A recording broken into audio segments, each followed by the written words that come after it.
Uconnect is the integrated infotainment system in your Dodge Durango, handling navigation, music, and connectivity features.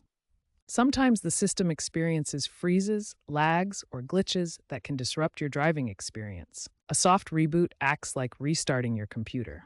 It clears temporary glitches without erasing your personal data or settings. A hard reset, also called factory reset, restores the system to default settings.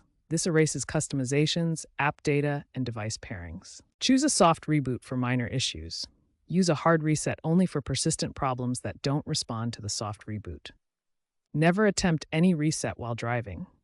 Always pull over to a safe location first and engage the parking brake. For electrical issues or if resets don't resolve the problem, consult a certified Dodge dealership to avoid voiding your warranty.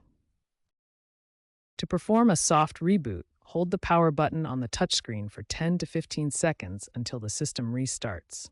This fixes minor issues like screen freezes or app crashes. For a hard reset, navigate through the Uconnect menu to Settings, then System, then Reset Options, or press Volume Up, Volume Down, and the tuner knob simultaneously for 10 seconds. Note this will erase all personal data.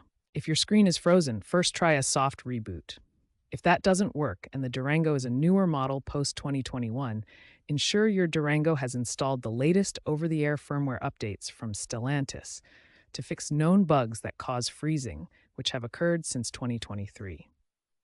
To troubleshoot frozen screens, it is crucial to diagnose via error codes displayed on screen or via OBD2 scanner.